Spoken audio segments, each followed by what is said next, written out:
had a lot of Hindus of recent, the fear factor became real.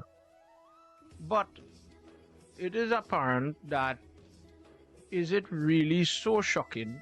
And this is where we started off with in our first night. Is it so shocking when we hear of Kali Yuga and bad things are happening to innocent people in Kali Yuga? And truthfully, the answer is no. We shouldn't be shocked. And this is what leads to many people say, well, it's Kali Yuga. It's Kali Yuga. It's that time. And last night we did read from the Kalki Puran, Upa Puran, and we did a chapter out of the Kriya Yoga section of Padma Puran that illustrated a little more about our topic of Kali Yuga. So on the first night we dealt with Parikshit pushing back, subduing Kali Yuga, and Kali Yuga coming in. It began after Lord Krishna leaves the earth. Kali Yuga is a period of time, a yuga. Sansara, or the complete cycle of creation, is sectioned into four quarters.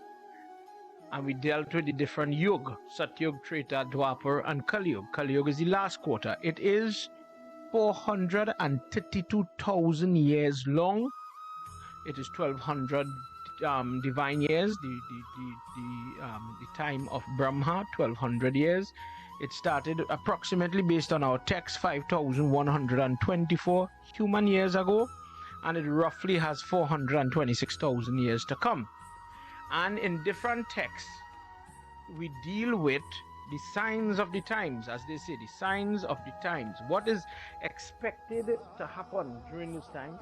So last night in our two texts, we heard of the problems with the rivers, the land not giving grains, people becoming more lifespan wise shortened, young girls becoming able to conceive at a younger age. It is as if it says youth is going to be lacking. Everybody is going to be looking for youthfulness, and youth is going to be, whether you look at the texture, the strength of the person's overall health, their beauty, what you call beauty, the hair on their head, losing hair, the elasticity, the strength of your skin, wrinkling, and different hormonal imbalance, etc. All these things were discussed last night. We discussed the family, or the legacy of Kali, because in Kalki Puran it describes who created sin, Brahma, from his back, how the lineage that explained where Kali Yuga comes from, who's his wife, who's his child, and the linkage between the time and the false pride, the behavior, the addiction, the energy that you have that causes people to be corrupted in different ways. Now, I sat down earlier today with my niece, so I pitching ideas to this younger head to get from her where we should go tonight. So at the beginning, I said, when I was talking to them, they had a very, and these children, satsang children, they are accustomed, they mix and mingle in different pundit circles and satsang temple, you name it.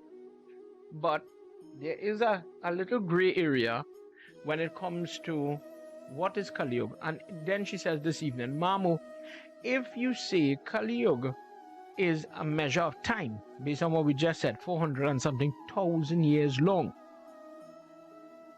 what does that have to do with people's behavior? Where is the correlation? In effect, that's like saying the month of September is a month, a measurement of days, weeks, etc. And in that month, that is why it's September month. I'm using September as an example. That is why it has so much of bandit is September month. That is why it has so much of disease, epidemic, pandemic is September. People's lifespan is short in September. So her point is, what does the measurement of time have to do with the bad behavior? And this is partly of what we started to talk about last night. when we understand who is the son of Kali, who is the daughter and the grandson, and how the family is arranged, created by God, this lineage of bad behavior, it says in Kalki Puran that the family, the children of this Kali is overpowering people's mind, their intellect, their choices, their liking, and it takes them down a road that is very far from who they once were. Let's say the innocence of children, and then you grow into a practice of lying, a practice of cheating, to use simple language, a practice of alcohol addiction, heroin addiction, fentanyl addiction, or some form that makes you like a vagrant. It says that in this lifestyle, in this time of Kali Yuga, people will adopt that type of like vagrant mentality. They will not want to work, they will not want to have, they will not think of legacy for children, their family, so they are not going to pray. They don't have the drishti or the vision. When we talk about in Kali Yuga, people will pray. At the first night I spoke about, when we talk about a Sudra, or the lowest category in the caste system, to explain what it is, and we talk about the drishti, when a person looks and they have limited planning, they take choices and decisions that give them little return or long term. They don't think about long term benefits. So there's a saying, we'll ban our bellies and we will work towards the goals. Some people have that drishti and some people don't. In this day and age, people only think about the quick, and I'm saying day and age, Kali Yuga, they only think about the quick return, the quick benefit, and not the long-lasting, reward. So then come into last night's discourse. At the end, I described what the Sudra, for example, did with prayer. They said the Brahmin is the one who goes and reads a lot, and he does a lot of prayer, and he entertains different types of vrat, like for example Maun vrat, where women pray by silence, a vow of silence, to gain different benefits in marriage and so on. Different types of sacrifices are done. Niljal vrat, where they sacrifice in water and so on. The Sudra, they went to Lord Vishnu and they said that we don't know all these things, and we don't know about, all this vrat, but we need to have your blessing. Please give us a simpler method. And he says, I'll go to Lord Brahma with it. And Lord Brahma came up with what is called the Natya Sastra. That part of Atharva Ved that dealt with the movements of bodily movement that is indicative of messaging, that created what we call dance. So the person using dance now could have prayed. We talked about what is Mahasabha. Mahasabha meaning Maha, great gathering, Sabha. Bringing together now all these people to what? To see the person dance and depict the poetry of maybe Ramayana. Let's use Ramayana as Ram Leela. The person is acting out the battle between Ram and Ravan, and they're pulling the string, and the person is seeing, okay, this is how Ram pulled the arrow, and the emotions are flowing because I could see it.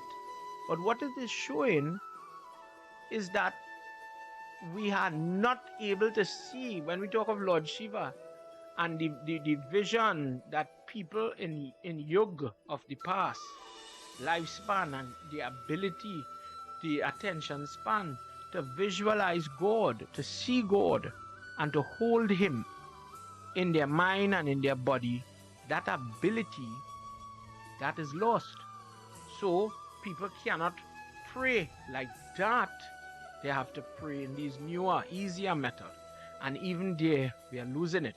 For example, when in Atharva Ved, when people do this, the dancer is indicative of the lotus. It is a sign of Lord Vishnu, the lotus that is growing from his navel. But you and I know quite common that this is also the sign for screw the bulb. That this is all, this when the dancer doing this, that means just screw the bulb, everybody screw the bulb. And this prayer method that was once created by God as an easier avenue, no fasting, you don't have to fold your foot, It's a very easier method now. I'm sure in dancing it has, diet requirements and stretching and other rigor, I may say in it, without the challenges, but it is not the typical puja material method. Even in that, it is degraded. The art of dance is no longer the beauty that it was once intended. Now it's vulgarity in terms of the dress, the gyrations that have very little meaning other than the sexual innuendos. Look at how it has evolved, and you will see what, as time is passing, what is happening to our prayer. Think about that. Tonight, our satsang is a simple one. We're getting ready to close off our 3 nights of Gyaan Yagna. Gyaan is an expression of knowledge that these 3 nights set aside in commemoration. Yesterday was the independence for Guyanese brothers and sisters as they celebrated that time. And we have Indian Arrival Day coming up next week. With that, as we celebrate our pasts, we must be mindful of what's going on in our present and where we're going in the future. If we are celebrating what our forefathers went through to have us where we are now, and this applies to all the past colonies, all the different islands that are viewing us here tonight, whether you live now in North America or England or in the European continent, wherever you may be, even for those people watching in Fiji tonight, I know based on my conversation with John and other family members, yes, we are living in different places, but we all have a story. And it's so amazing that our people were able, over the years, to maintain different forms of our identity, not only in our religious practices, where you may see variations of what is offered for the Durga, for example, how or what the color of the Durga. Some people say the Durga flag is red, some people might offer yellow, for example. But think about, okay, you call it sari too? You call it aloo, fry aloo, curry aloo, whatsoever. You call it roti, chapati roti, dosti roti, whatsoever. And those things survived the disconnect from the motherland, from India. It survived, it went on. We call it laddu. Some people put chana, some people put dal, some people put other ingredients. But it survived. We are still, thank goodness, it have YouTube and other methods now of seeing what India is doing, creating new things.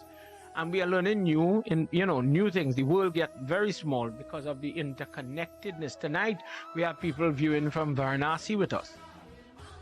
Sitaram and Namaste to you all.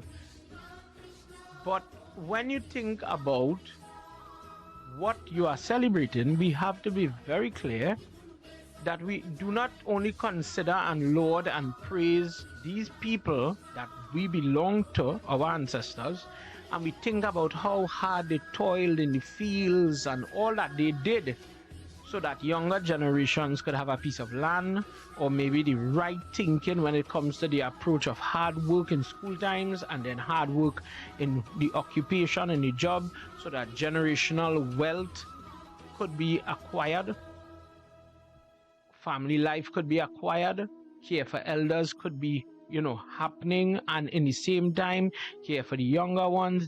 The importance of family life shown in our prayer structure. We pray together, we eat together. You will see a long feeding table and the whole family is sitting together and they are eating, and we have this idea of cooking. Everything is cooking, and who is cooking? You with the size of the pot, you need help. So family that eats together, prays together, stay together. And all these things that we celebrate, when you look at it, we may have gone from the sil and the okri and mosa and all these nice things to the food processor, let's say, to make the roti and the dal puri and all the different, you know what I mean, from the older method to newer method. There have been advancements, but our culture remains. Our food, our identity is there, and thank God, and we thank the parents that made the time. Go and pick up your dolak, Go to your temple, say your prayers. Let's do puja in the house. Let's have Ramayana Jug, not only for our family, but for the village to come and hear about Sri Ram. Eat, come Tanti, all come and help. We teach you how to throw salt in these big pots so that it could be maintained. When you live remote and you break from that linkage, there is where your identity is going to be lost.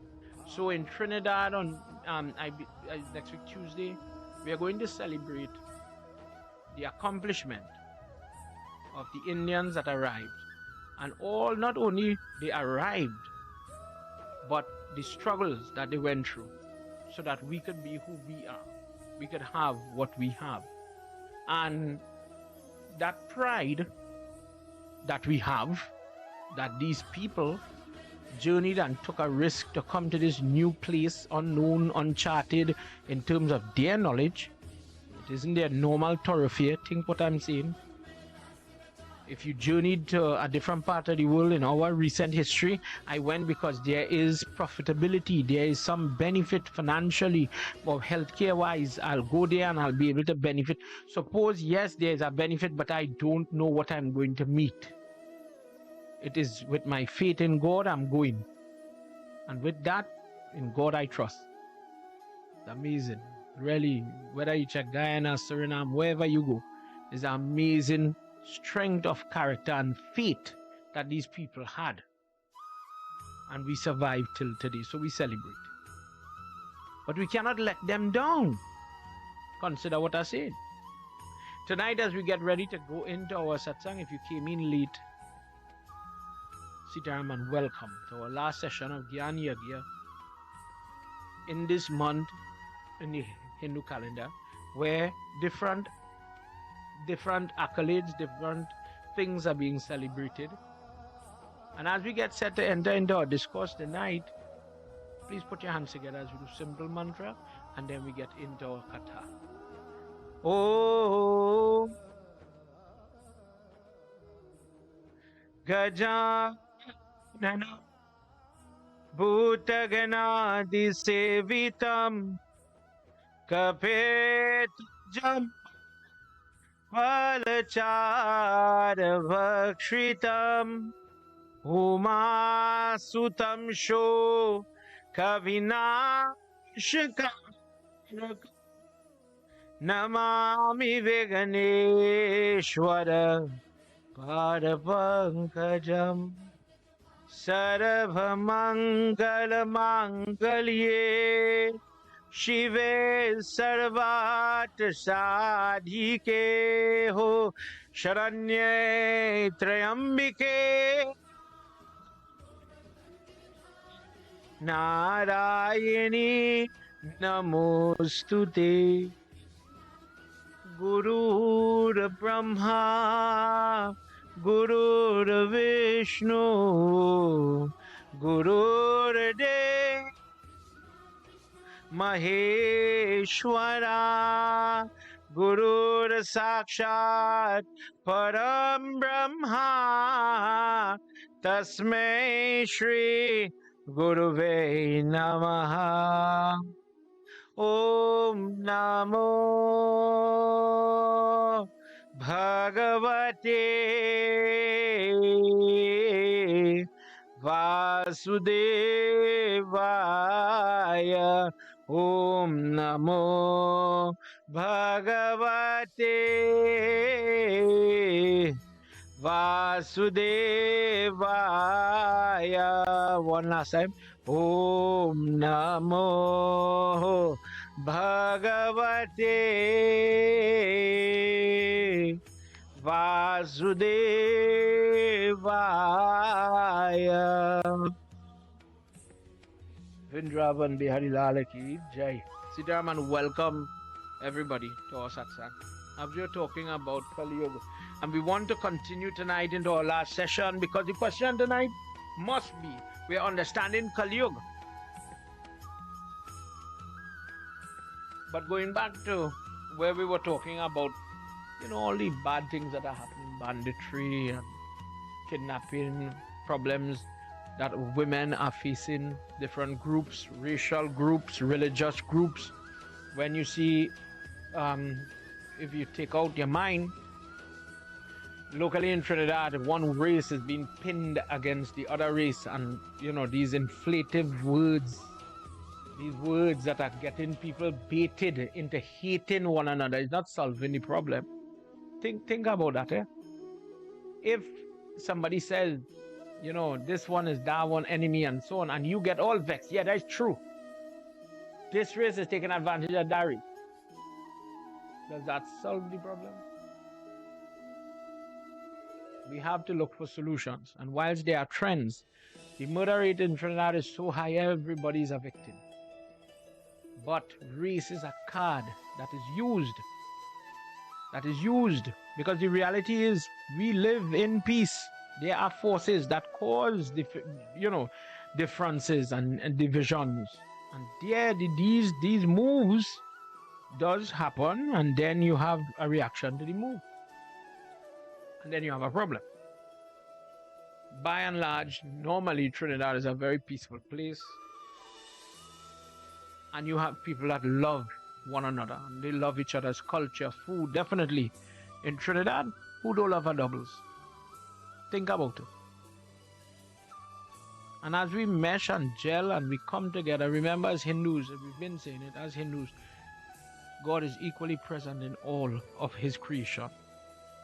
In Garud Puran, he says, no one is dear, no one is hated, no one is loved more, no one is loved less. The only currency in the house of Yamraj is the good and bad deeds a person does, truthfully. And we'll see more of that tonight. As I said in my preamble to beginning, my niece said to me, and she made a good point. As a young person, if Kali Yuga is, what's the problem? Where is the problem? Where is the problem?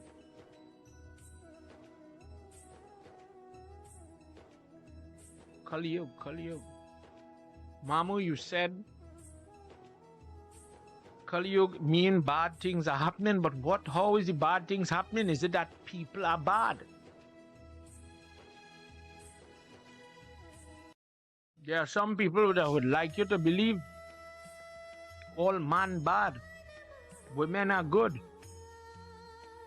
all African is bad, all Indian is racial, all Indian bad.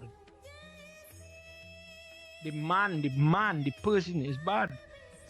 But truthfully, I don't know how your opinion is. I think situations and circumstances make people do bad things. In our text, we come across a hungry person goes to hunt or truthfully, to take what he needs to get for his family. There are two sides to every story.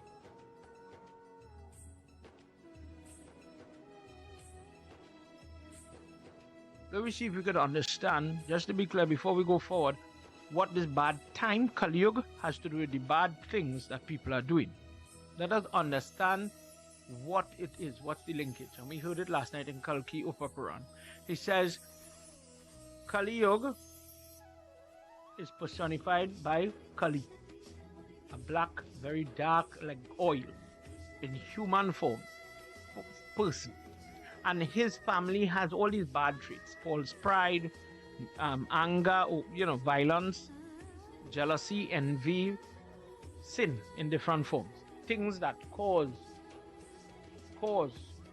the pain, the suffering. Based on our actions, bad will follow. So all the different, there was one that has different diseases, sicknesses that will come and will cause the loss of youth, the loss of life as well. That in a way that you would not have seen before, but now it is being pulled down. So for us to understand, imagine you see it in the funeral service where we sprinkle till and we put gold on the body to ward off things from getting into the body. But in life, the energies that we are talking about is something as if it is described in Kalki Puran, as if the energies of these forces, the side of God's creation, is possessing the person to make it very understanding for my niece, and in a way that children will get it. Imagine you have a person and they are possessed. They have something is coming into their body and is taking hold of their mental, their mental capacity, the way they react to something, the way they behave, the way they eat, the way they sleep, the way they discuss, the way they think. Is that possible? Okay, I'm not sure. All right, let me say the full moon. When you have people who are epileptic, the full moon, or the magnet in the cell phone, I don't know if you notice, but if the person goes on the phone too much, they might get an episode, they might react, their body starts to beat up, or some people. Another trend is that the full moon, when the moon is coming in 2 days, 3 days before the full moon, they start to behave different, or they may have an episode or attack. And the reason for it is just like the seawater. Think about what I'm saying. Look how things that you are not seeing a physical connection. There's no, hard and fast contact. But consider this: when the moon is full, the ocean is very turbulent and rough. The waves are high. And when it's new moon, or the moon is looking very small, it pulls. There's a little difference in distance. The moon looks smaller. It's a little away. The waves, same sea water, is calm. Our body is made up of fluid, and when the moon is high and the magnetic pull is pulling on the person, you will see hyperactivity. The child doesn't want to sleep, maybe moody. You might hear somebody, husband, say, but hey, you're moving like the moon. You're moody like the moon. As the moon phase is changing, your mood, your reaction is changing. Simple language: I slap you today, you laugh. Same lash tomorrow, you're vexed. But your mood changing like the moon phase. So that is an example of how the moon, which is sitting in the sky, which has no contact with us, affects me. So when we talk about horoscope, let's say you in the middle of the moon's movement, the Jupiter, the Saturn, and everybody's pulling on you, and in different ways now things are happening. More or less, that's horoscope. The magnetic influence that affects our mind, what I like, what I don't like, what I do, the decision making to pull the seatbelt or not, etc., etc. Everything we do in this life is choices. But here now, this thing is influencing the choices that we make. Suppose there's other things that influence us. Just like the moon, nothing is physically in front of me. There's nothing touching me. Somebody could argue there's nothing touching me, Pandit. How could the moon that is not touching me influence me? Okay, well, you can't see it. But just as if the child go to school, sound waves, magnetic waves, if you put one magnet here and you put a next magnet here, something invisible is going to pull one of the magnet, into the direction of, attracting it closer. So it's invisible, but it's there in the science and the study. Different type of wave energy, different forces, different things are happening. And to our naked eyes, it's not there. It doesn't mean it doesn't exist, is my point.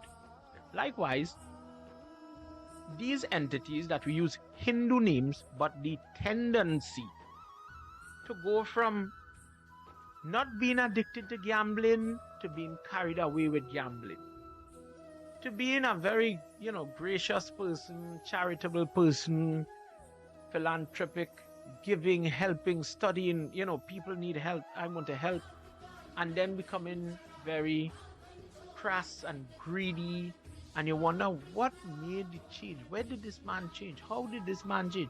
How is his sister so very, humble, and the brother turned out to be different?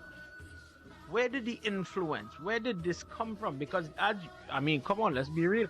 There are people who have done well for themselves, but they remain grounded. It isn't that every rich person or well-to-do person is haughty or nasty or insincere or insensitive. No. Sometimes people have less than and they have the worst attitude. And the Hindu explanation is Kali Yuga is this time, and from the time comes this shadowy figure, and he has a family. And I'm saying it for my niece again. This family is like, let's say, when you're looking at Lord of the Rings and you're seeing all these shadowy, I forget the proper name for it, all these shadowy kings, are using words that they would understand, that want to get into you with all their bad ways, and now with the possession, you start to behave bad. The view, the opinion that the only way to get is to kill, rob, steal, rape. That mindset comes from the influence of this Kali. I want to make that clear. That is what the description, that was the relevance of going into that last night. Because why is this time so bad? How are you saying the time, translate into this thing? Think about home in your house. We have Surj Narayan or Surya Narayan, Surya Pityas, the sun. Fancy name for the sun. But in our Pitya, we don't have just a ball of fire in the sky. We have a human figure. So there are discourses like, for example, where the black tail, white tail, brown tail came from when Lord Vishnu is sweating. You have God created the sun, and from the ball of fire came a human form, a devta, and Surya Narayan came and he bowed to Lord Vishnu foot, and the heat that he was given off Lord Vishnu more or less sweat. And this is where now you have white tail, black, from his face white tail, chest brown tail, and his legs black tail. So we worship the personification, the human form, the likeness, what we understand it to be. We have that in Pitya, so that when the person go to worship, if their mind cannot think about the sun in the sky, the energy that runs the photosynthesis, think about your Gita, the cycle of energy. If I cannot think about that, I don't understand that. I don't understand the mitochondria, the xylem, the phloem, the energy that is running constantly. How is this entire universe linked to the passage of energy? The only thing that links us. I don't get that. All right, no problem. Look, we have a picture here. His name is Surya. Focus on this. And people's mind is coming down in this time because their concept is so limited, so easily distracted. So then we heard that the person doesn't pray in Kali Yuga. They don't pray like the Brahmin. They don't pray like the Kshatri. They don't, like when you hear Parikshit in the first night did, Yudhishthir did the horse Yagya, this Ashwamedhya Yagya. The Ashwamedhya Yagya is a very difficult, hard, it is cumbersome to achieve. Rudra Yagya, very hard to do it the proper way. Let's not do that. Let's simplify it. If you, for example, in our life, the correct amount of days for Devi Yagya, 9 days. Ramayana, 9 days. If you read the text now, convenient, that's too much. Let's do 3 days. You want to do 3 days, the Pandit will tell you, sure, no problem. Anything you want to do. But anything you want to do may not be the right thing you want to do. Take that into consideration. So our prayers is dropping the quality, the idea of fasting. Think about what I'm saying. I know if I do Shivratri, I'll get blessing, but oh God, that's too hard. I go fall asleep. I have sugar. Imagine, think about the excuses as pundits. Sometimes I check Patran. Listen, if you do fasting and you stay, you do it the correct way and you stay away from salt and all these things, you'll be able to see the change in your karma. Pundit, I don't know if I could fast. Hear the logic. I am diabetic. But if you fast, you do your diabetes good. If you're fasting from salt, for example, and you're hypertensive, it gives you that opportunity for the pressure to come down. But, oh God, Pandit is so hard. Pandit this hard and that hard. I can't do the prayers. But I want the outcome. So what happens is people gravitate to easier methods. And if one day we have the time and I do the discourse with Buddha, you will understand why Hindus don't discriminate against religion. In a nutshell, Lord Vishnu says, I'm putting a distraction. In this case, Buddha. I'm saying, go and attract people with a shorter method, easier method, take away all the different, rigor of fasting and so on. Make it easy for them. and screen the people. When you hear the devotee of Lord Krishna is 1 in a million, pull out the person who doesn't really have that devotion to him and let them come back in the sansar. So when he did that, all come from God. What isn't from God? If it is not from God, where it come from? Think about it.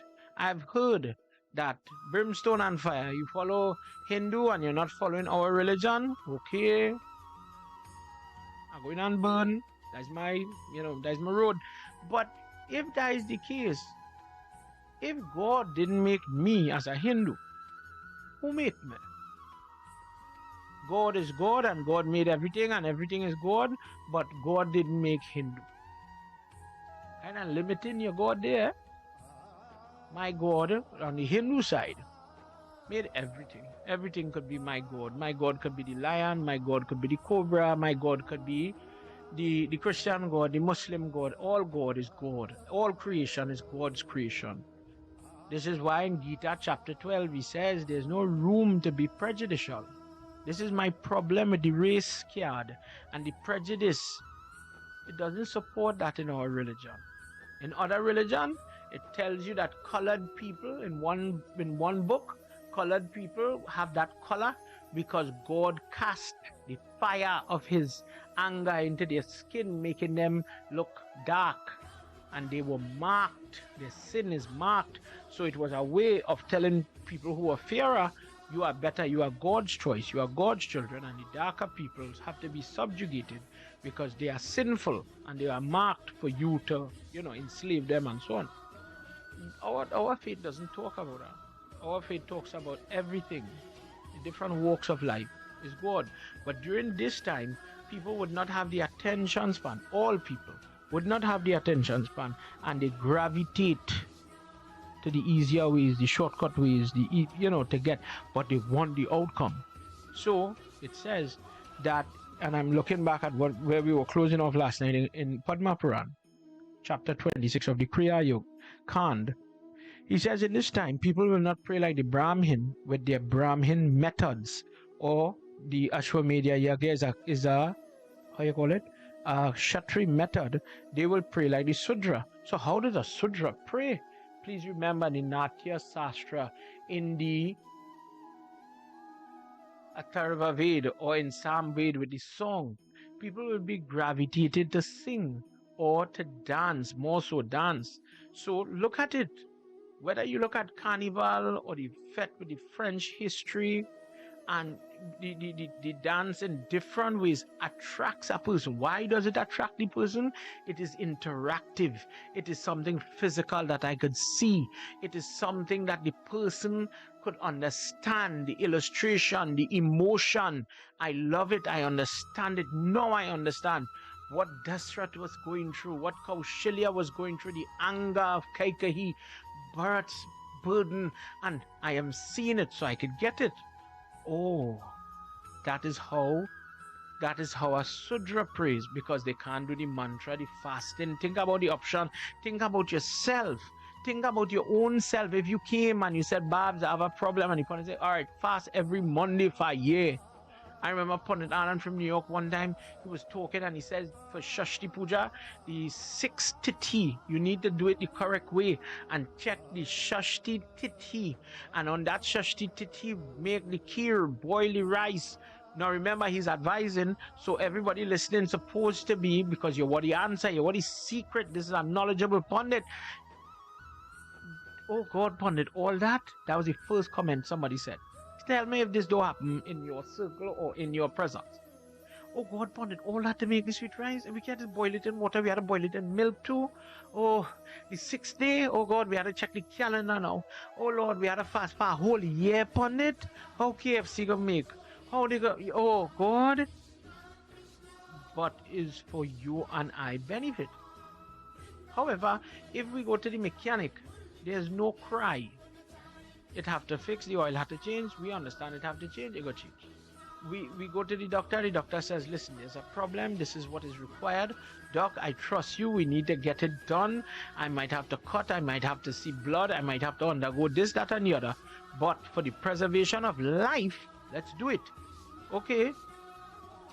preservation of life. Let's pretend I have Gra Puja, or I have a, something, some building exercise. I want to bless the post. I want to move Griha Pravesh. I want to go into my home for the first.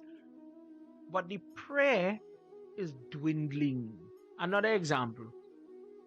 I don't know how much memory, the connection, last night I said the link to the different age is pinned on the woman, the lady, the mother of the home. In our religion, the Lakshmi of the home, she's the leader. The mother of the home is the first guru. Ma is everything. And one of the measurements that she's given is that when she is doing her job, teaching, preaching, quarreling, straightening everybody, we are not in Kali Yuga. But when she stops doing her job, Kali Yuga takes effect. So consider this what I'm saying. If the question tonight, Pandit, you're talking a lot about Kali Yuga. All right, how could I rise above Kali Yuga? Is it possible to rise above the Kali Yuga? I have said it twice in this satsang. First, Parikshit was able to subdue Kali Yuga, and now the ladies of the home, once they are doing their duty, once they are training their families, once they are instituting the right, Kali Yuga is not going to be overpowering. Read chapter 1 Bhagavad Gita, you'll see it. In these examples, it is possible to push back the forces of the family, all the bad family members of Kali Yuga. They want to come and possess your jurisdiction, your family, your place.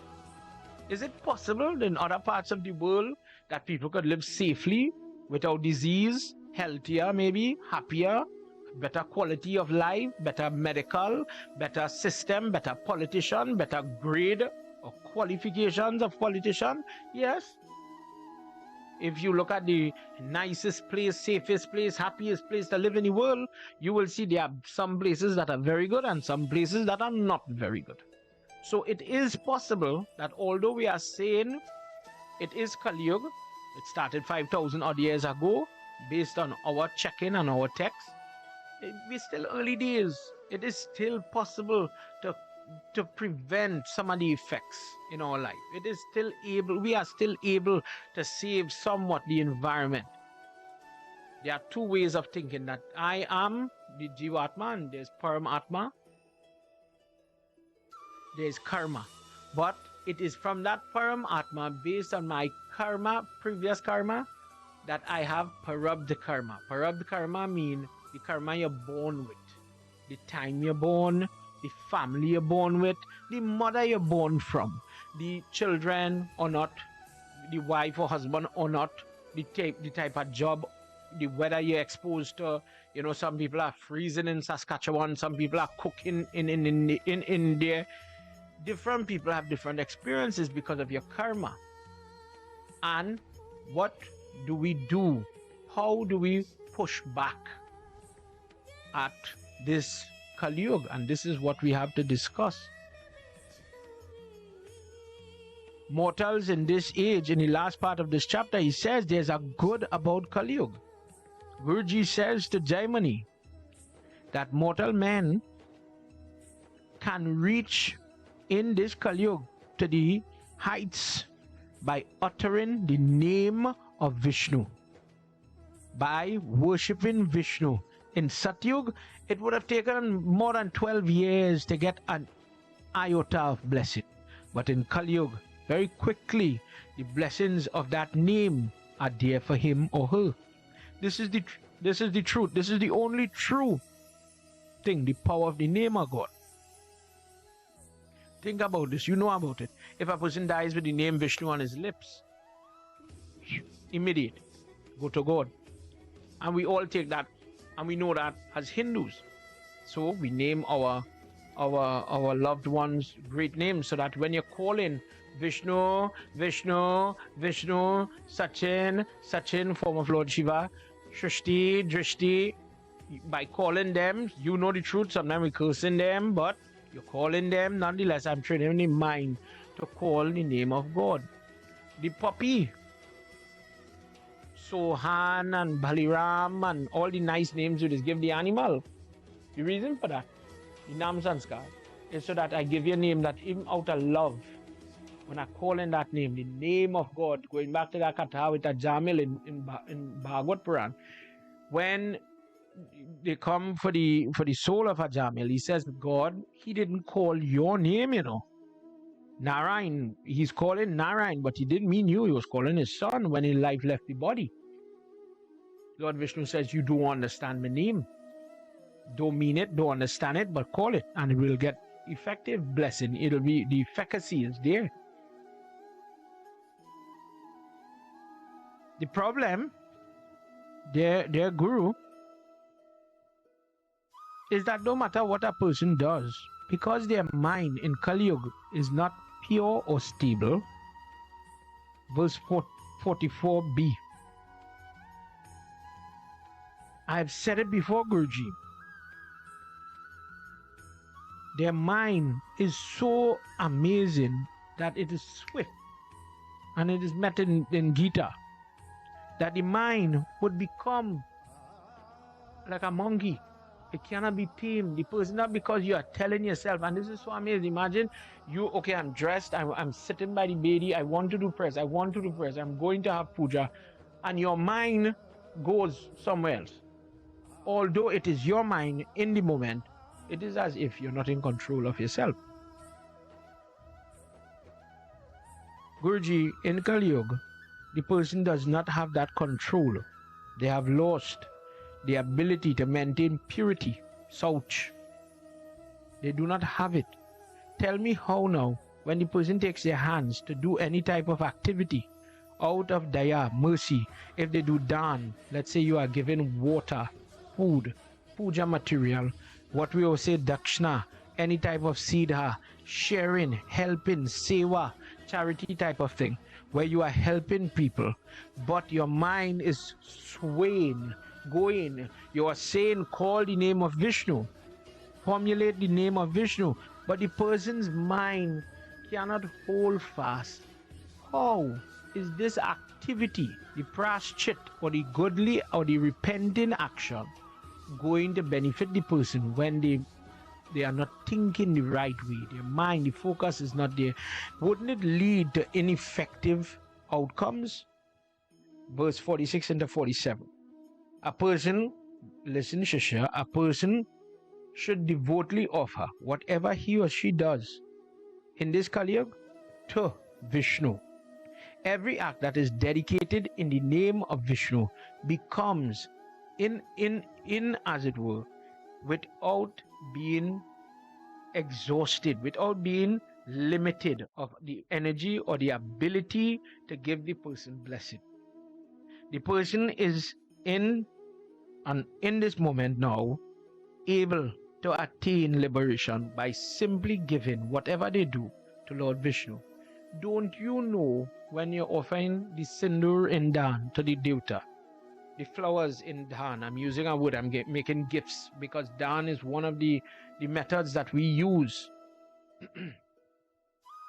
When you look at your puja, I'm giving flowers, I'm giving arti, I'm giving Dan. But I give it with Krishna Arpan. Krishna Arpan. In his name I give this. Gita says, whatever you are doing, whatever you are accepting, whatever you are eating, whatever activity, do it for me, do it with me. Lord Krishna, I do this, I accept this soul food on your behalf, with your name. May you touch it first and then I touch it, for example.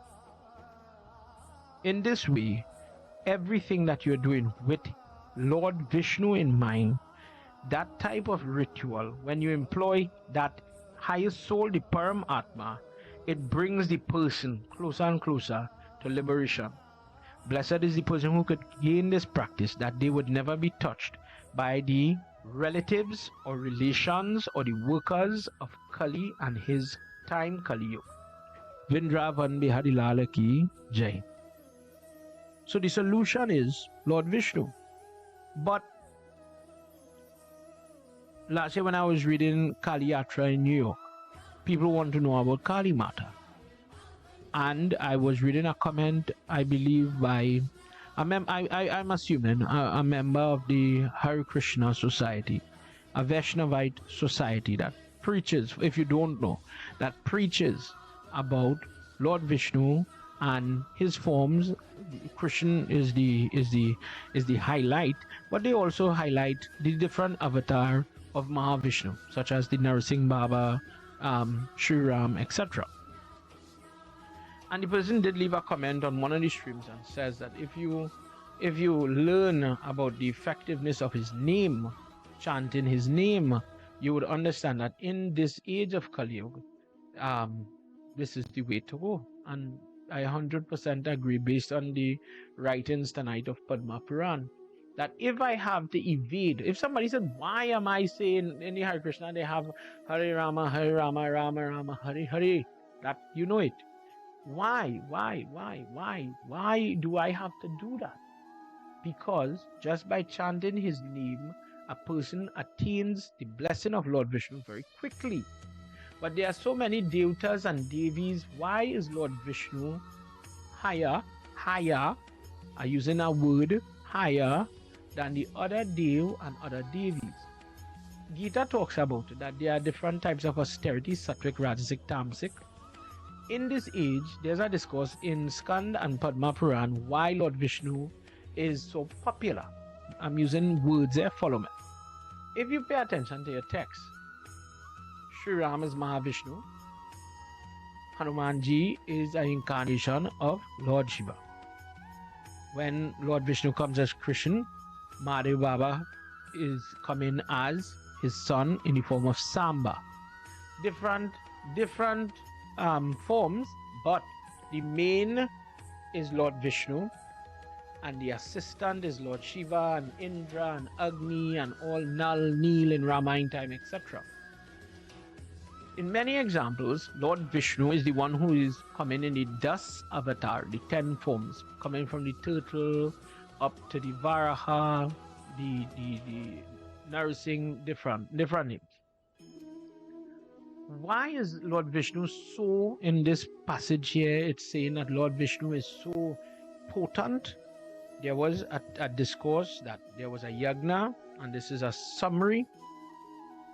I did read it for you, for members of the group. I'm reminding you of what we've done already. And the Pandit, the Guru in the ceremony, not the reading part of it, not the Vyas, Purohit and the Guru is sitting on his side watching the Jyotisi and all the different titles of the Brahmins that are doing the worship. And they did not know who is the main deity of the Yagya. So they said, we need to choose. We have Brahma, Shiva, and Vishnu. I don't know if you remember, I'm saying it. This discourse, that is. So Brigu was charged as the Guru to go and find which one and interview them for the job. And after Brahma fails the interview, Shiva is not too interested to meet with the man.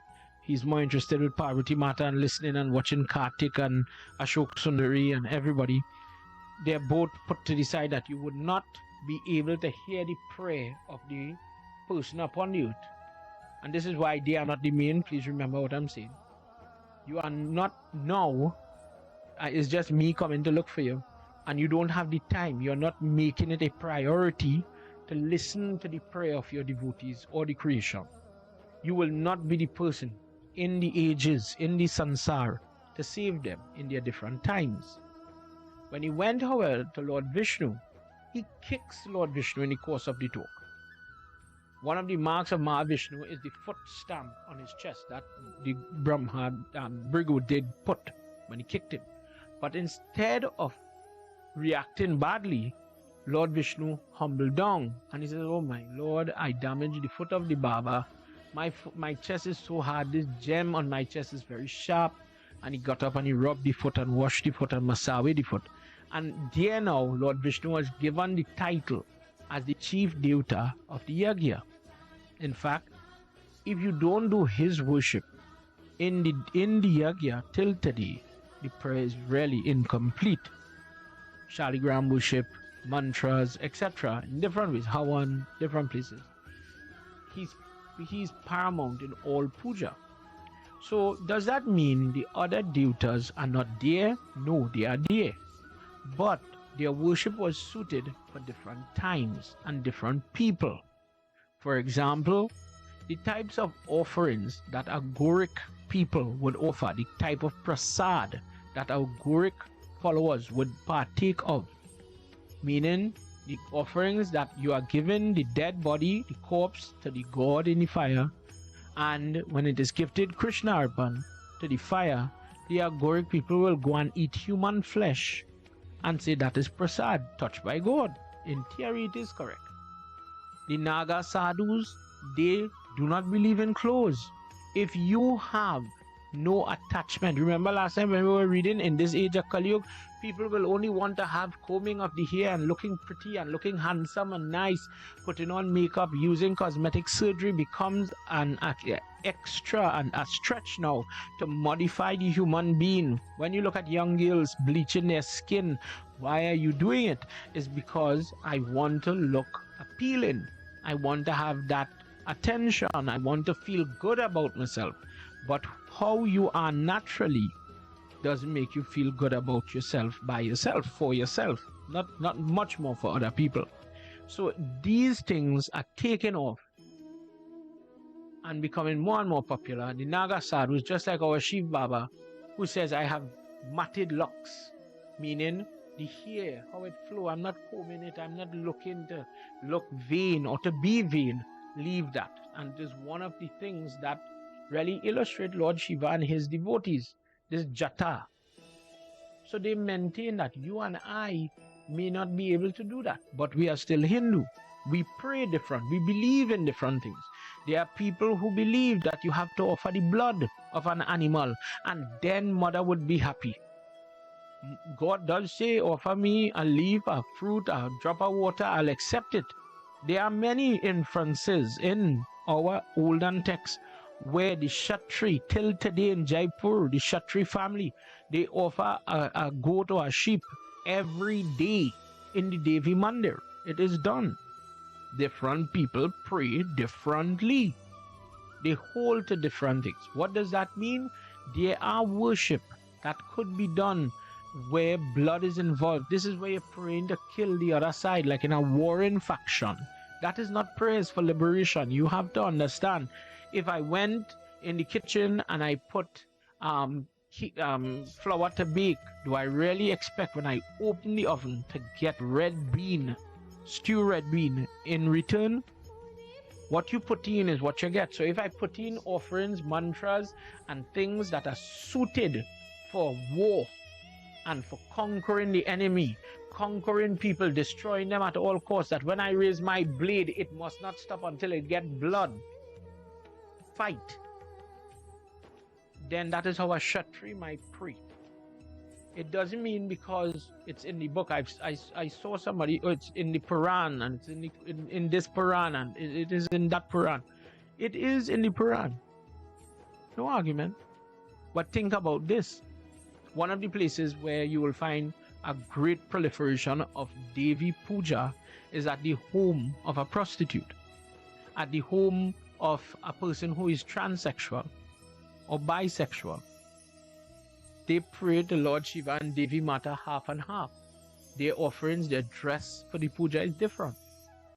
If you saw a person, I forget the discourse, I forget the name. Tell me if you know what I'm talking about. There's a Ramayana. It's not in the Thailand Ramayana. Ramakin. It's not in the Ramakin. I forget if it's Abadut. I'll get back to you on this. Where men identify as women, dress as women, their mannerism is women. I forget the name. I apologize. I'm not insulting anybody. Please, I'm giving a history. Historically, when in that Ramayana, when all the people of Ayodhya came out with Sri Ram and they are going into the forest, Lakshman, Ram, Sita, there were transgender members of the crowd, of the society. So when he wants to go further, but he doesn't want the people to follow him, this is my banishment, not yours. You go back and do your job in the city. In Ramayana, they wake up in the morning and they leave. And the people are told to go back. But he does make a statement. Every man and every woman go back. So fast forward in that Ramayana, when they were coming back, Sita Mata sees this settlement. After all these years, it comes like a little village now. These people had set up life where they were camped. And in this camp, you have, I'm saying transgender again, with all respect, men that are looking like women, dressed and behaving, speaking, dancing like women. The name just slipped me again, I apologize. How? Hirja, the Hirja group, right, in India. So, so they come down and they realize they're waiting for Sri Ram, they're applauding, and the crowd, our king is coming back, this time is coming to an end, and they're getting ready to light their diya and so on. Why did you all wait for me here? But Prabhu, this is the reply, remember, you said all man and all women go back. So the men and women went, but we are half man, half woman. We are truly the followers of that Shiv Shakti form, the Ardhanishwari form. And so we stayed. Sita Mata felt so moved that she blessed them, that wherever you go, I, Sita, will bless you. And the energy of Sita is with you. And when you go in that place and you bless somebody, my blessings will be with you. So in our Dharma till today, it is common practice that the Hijra will go into a home, for example, where they have a young couple getting married or something, and they dance and they bless. They are not scorned, hated, or anything. Of course, we have people with their prejudice, but they give blessing. Don't insult them. They get very angry and they put trap, because Sita Mata, our God and Goddess, empowers them. So don't be surprised that some of the prayers that they say, some of the stotras that they say, like people, one of the practice, when read Devi Bhagavad, where it talks about making a mud murti of Durga. It says, go and get the dust from the doorstep of a prostitute. When you and I judge people, think about what I'm saying. Some of the best devotees may be people you're looking down on.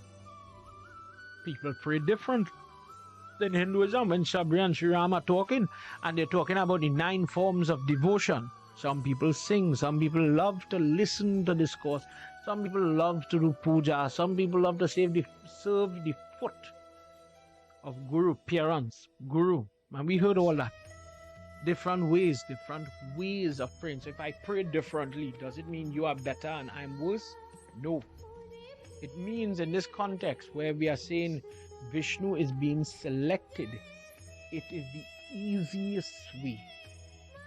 Austerity is austerity, but it have different types of austerity. There's austerity where some people push a sword down their throat and they lie on a bed of nails. Different ways of showing that because my dharma, my principle, my fasting, my devotion is pure and strong, I am not going to get damaged. Go read your Gita. Austerity with that way that I have to punish myself, I have to go through some form of rigor, some untold amount of pain. That is tamasic, because now you have to prove. It ends up being as if you're proving your belief by the hardship or this performance type thing, as opposed to doing it for the right reasons, following the injunctions that are there, following the rules, using the name Vishnu for this age Kali Yuga, using his worship, his name, and holding on to that, because it is easier for the person to attain liberation. Just as how, and as a Hindu I'm saying this, just as how people nitpick at religion, my religion better than your religion, and the Hindu tries to stay away. If you watch it, we don't walk the road and try to influence people. We don't try to, gain numbers. There is no prayer, truthfully, that makes you a Hindu. A Hindu is a lifestyle. And if you accept that lifestyle, you're a Hindu. You worship your parents, you don't eat beef, you're a Hindu. There are plenty of people born in Hindu home and they don't follow them tenets. What do you say about that? Am I a Hindu before I accept Guru or Guru Diksha? Yes. You could be born into a Hindu home, you live that lifestyle, and that makes you a Sanatanist. Okay, all right, fine, good. There's no number system. What does the Hindu believe? It took karma to be born in this home where you have that amount of understanding that if God is as high as the sky and wide as the ocean, then God is really, really the maker and molder of all race, religion, gender, difference, and alike similarity and differences in his creation. There's nothing really called abomination. That does not exist. It may be different from you, but in the scope of God and his creation, do you think he only made people that look like you and I, or think like you and I, or eat like you and I, or cook like you and I? Nah, people use those things to put us against each other. But God does say in chapter 12, his devotee, the most loved one, doesn't see prejudice, doesn't have prejudice. That is what he says. As we move forward, the concept of God has to improve, and the idea of Lord Vishnu is paramount. This is what people like the Hare Krishna, they hold, and they make, they sometimes I from listening to, many devotees, when people, they say, you pray to a lesser demigod, and you're praying to the wrong form, and all God is one God, but the methods are different. The parsad, the recipes, the flowers, it's different. Maybe we are holding on to methodologies that were suited for different yoga or time, lifespan, in terms of how people would have done it. For example, forget all the puja and all that. Think about the dance. Dance now and dance in the form of Bharatanatyam or Kuchipuri dancing is different. The rudeness, the imagery is totally different. So could dance be a good thing? Could it be a religious thing? Yes, it could. It could be poetry in motion. But when you look at what we end up with people fighting. Okay, this one better than that one, and that one better than this one, and ongoing outside Hindu and other religion. But inside Hinduism, you also have that. I worship Kali Mata, and Kali Mata is better than your Vishnu. Shiva is better than Vishnu. But the reality is, in the Kali Yuga practice, Vishnu is the main form, and the rest of them are there to support him. But that same Vishnu says he cannot do anything without the Devi. That the Brahman, or the energy that runs this universe, is so paramount. First part of Devi Bhagavad, when Brahma didn't know what to create. You're saying create. What to create? Who shows him to create? The lady called Bhuvaneshwari, a form of Devi. Who shows him? Brahma, my child, this is what it have to look like. For example, a tree, this is what a tree look like. Go make that in that discourse. So it is so funny that we are saying time where we get distracted with how the murti look and what the offerings is, and my way is better than your way, and Pach Parsad is better than Suji powder Parsad, and we get distracted. What is he saying tonight? He's saying if the person uses the name of Mahavishnu and chants the name of God, then they become free from the sin. What did we say the first night in Bhagavad? What is causing the proliferation of Kali Yuga? Karma, ignorance. When you stay away from godly acts and God in different forms, then the blessing of Mahavishnu is not with you. Mahavishnu is a According to Padma Puran, tonight we're reading now chapter 16. I want to tell you where I am. Chapter 16, section 7 of Padma Puran, Kriya Yoga, Sadakand, chapter 16. Right? His name brings about the protection from. I using any word you want to follow me. The ghost of Kali Yuga, the zombie of Kali Yuga, the energy, the churn, the bad, the vibe, the vice, the avarice to do good. That's I used to do. Kevin used to do prayers, man. Kevin always in prayers, but me and he get big now and he going haywire. How we going haywire? Did the genetics change? People who like to talk about the genes and the genetics, did the genetics change? No. But the energy of the time, Kali Yuga, is infesting the person, causing bad choices, weak choices, poor choices. And the person is going down the wrong road. We want to fix it. So parents turn to prayer. Regardless to where you are or who you are, caste, ashram, whatsoever. Go to God, and you're going to be able to rid yourself. Just as Parikshit did. Remember, Parikshit was in the womb, and Lord Vishnu protected him. Hence, his name, his true name, is Vishnu Ratha.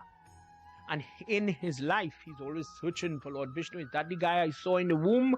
Is that the guy? And he's always looking for him. Likewise, you and I are supposed to be seeking God, reading the text, watching the satsang, going to prayers, eating the prasad, drinking the panchamrit or the charan amrit, the washing of the foot of Lord Vishnu. Why you drink the charan amrit? I want his belongings. When I drink from his foot, when I wash his foot, I will get blessing. I am going to think good. I am going to have good health. Sickness is going to cut. When I eat his Mohan Bhog, the food of Krishna, now I am getting it. Now I am seeing it. It is that when I come into contact with him, the troubles that Kali Yuga is coming with is as if I throw Clorox bleach in the middle of a mossy spot and it push away the moss, it push away the bad, the name, the contact, anything to do with Lord Vishnu repels anything to do with Kali Yuga. I hope you're understanding the visual there.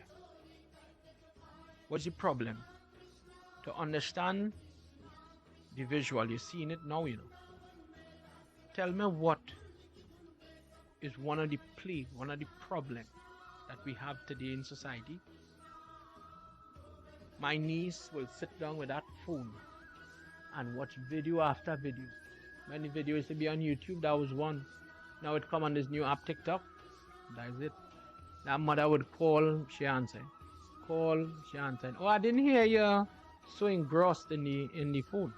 The same phone could be used for good, but let me be honest, how much are my niece age group, she's in what, Form 2 going into Form 3, how much are them going to view satsang or take the time to watch an hour on something about God? They'd have more entertaining things they could watch. Entertainment in what? The TV. The TV has become so much a distraction from school, from sleep. What is the TV? The TV is the way. It is the modern way that the Sudra is praying. The evolution of the Ram Leela, the acting, the stage poetry has evolved in entertainment. Hence the Mahasabha, the gathering of everybody to watch the Ram Leela becoming now the Shah Rukh Khan Leela. Now you have Western world English. I only listen to English and I follow my star and I see how they kill people, and I see murder, and I see rape, and I see a culture of prostitution, I see a culture of pornography, and I'm so engrossed in it. It is a propagation of all forms of harm, violence. Children are not running down, they're not running down non-violence, although you call yourself Hindu. I'm watching the most action-packed, cruel videos. And the phone now, this device that is corrupting them. Listen to what I'm saying and listen to what you say at home.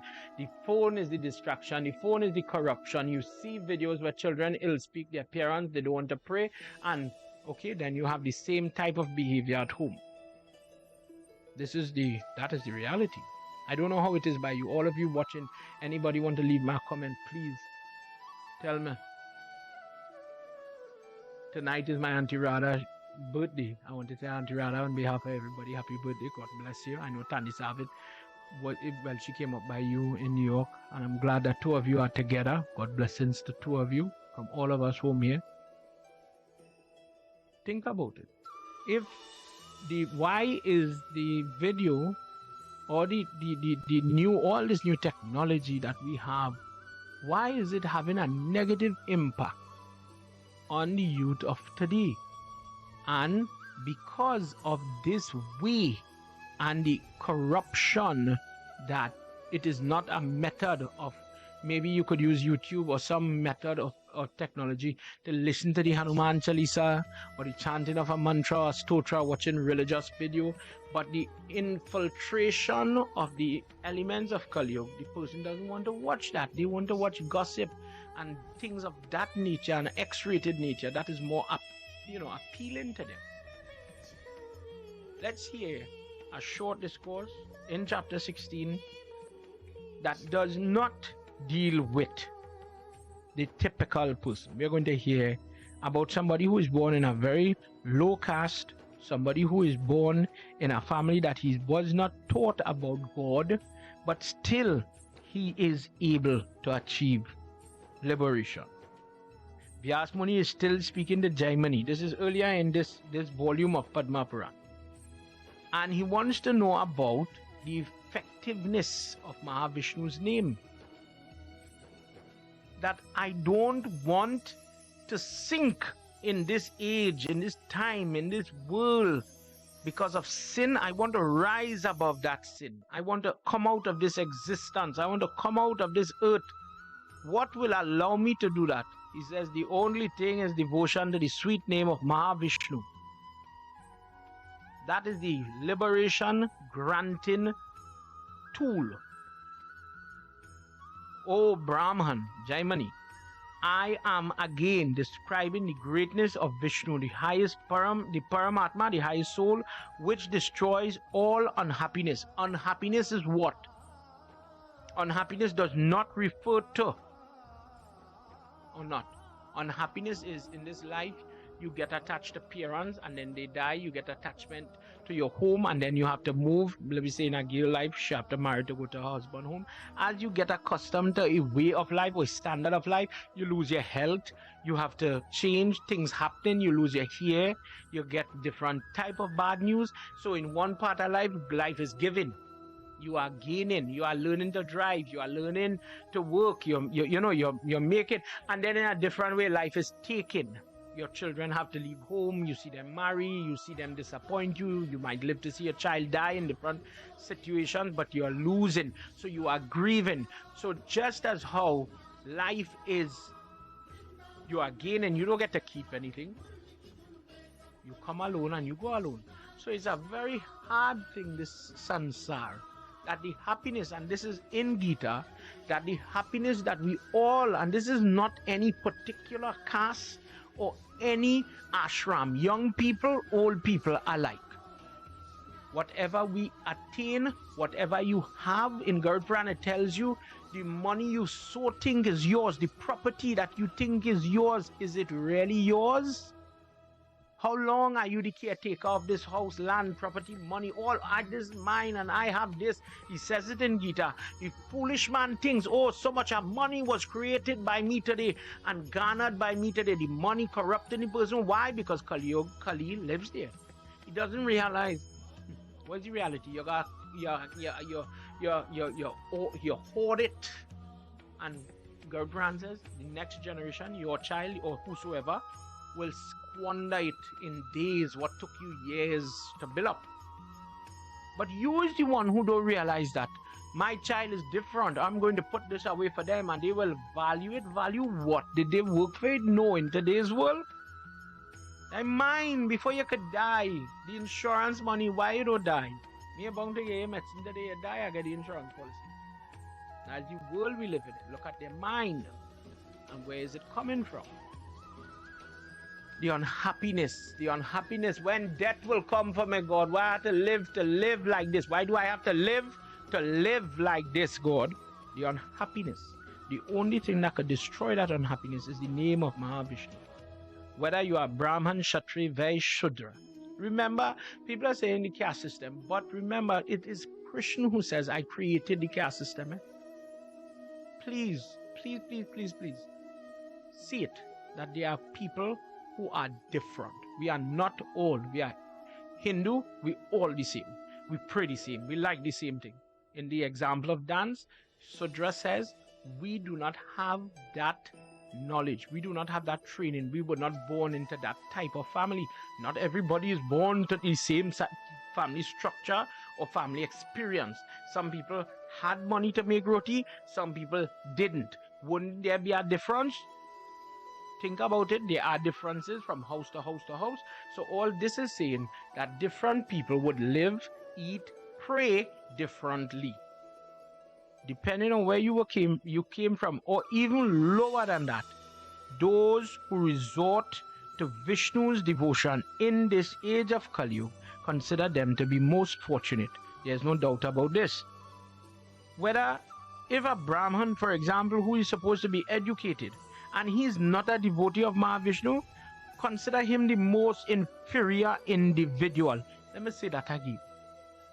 If a person is born as a Brahman and he is not a devotee of Mahavishnu, because he is supposed to know this, what I am explaining here, and other things, to know about mantra, or at least in your heart, the faith, consider this person to be lower than a Chandala. A Chandala is somebody who has very low vision, very low, they only want to do murder, that type of thing to gain a livelihood.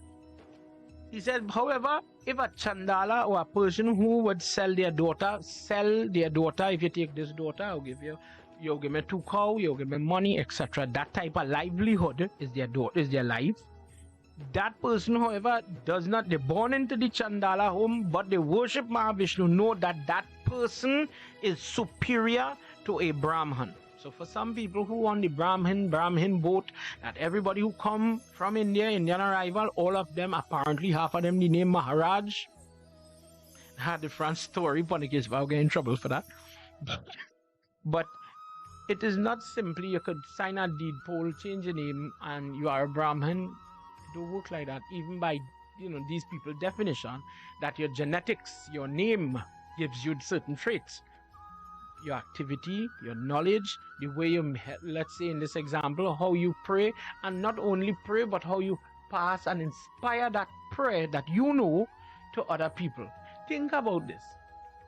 If you are practicing this job that I have, you are supposed to be knowledgeable of prayer. But if the Pandit don't pray, the Pandit don't make time to do Hawan, Hijab, lead in Yagna, show that they are praying, what are you going to instill in the other person? That which you do not know?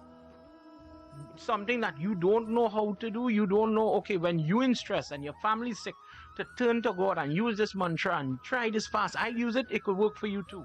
With that tone, you're a stranger to prayers, but you are quarreling. You're quarreling with people. You should pray. You should pray. I don't know. But it does say here in verse 4, chapter 16. Verse 3, sorry. The person, regardless of their birth, who worships Mahavishnu, consider this person to be superior to the Brahman because of that devotion. How can he who without devotion to Lord Vishnu be even called a Brahman? How can a person whose mind is full of devotion to Mahavishnu be called the lowest caste, the Chandala? How are you even that person when you are honest and you are worshipping Mahavishnu? When this is superior to the Brahman who knows all the Ved, all the Shastra, all the different knowledge, the worship of using his name trumps the entire caste system.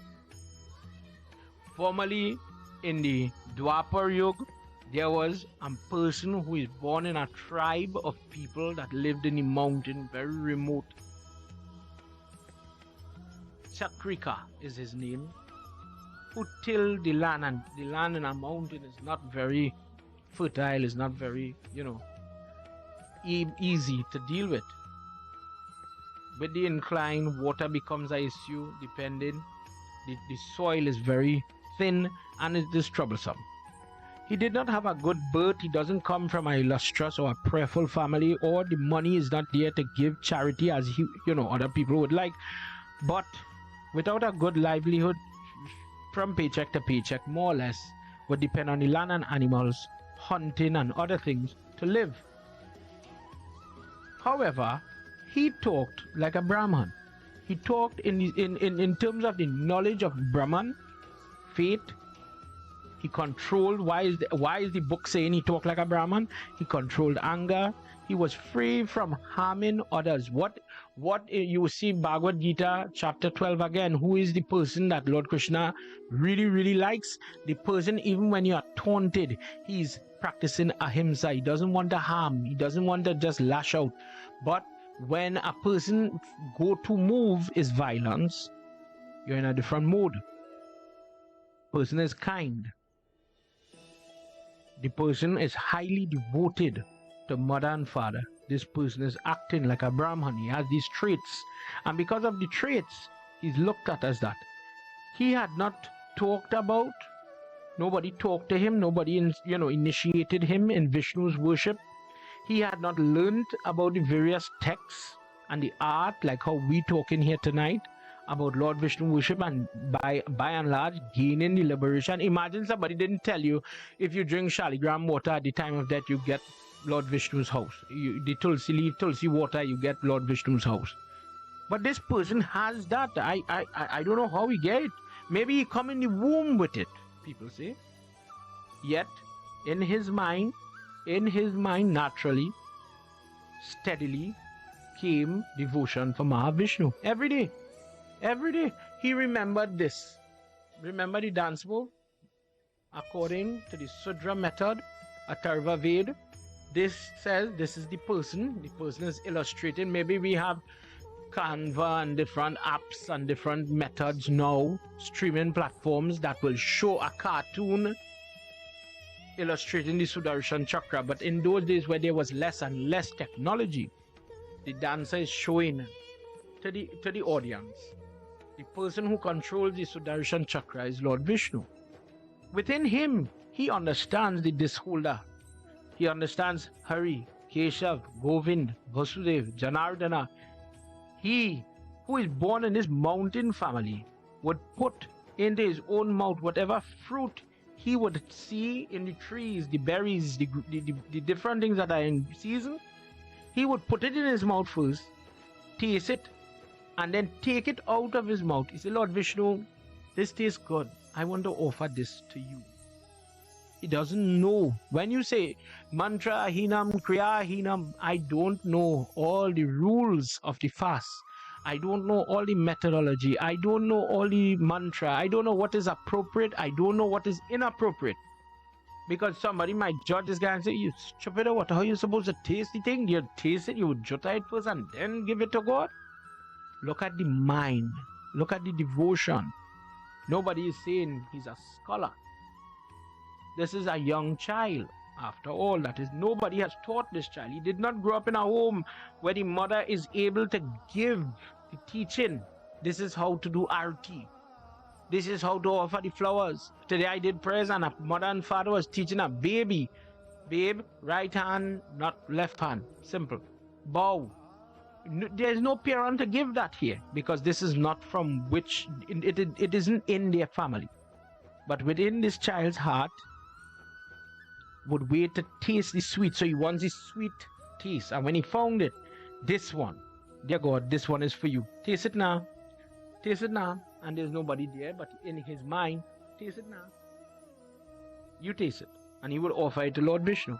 He did not discriminate between what he would taste, what is in his mouth, and what is not in his mouth. What was on the ground, what was high up on the tree, all was for Lord Vishnu. Anything that he liked, Lord will like it.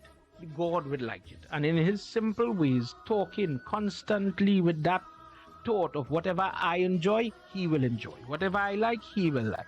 Whatever I hold on to, I'm going to share peace with him. He did not discriminate.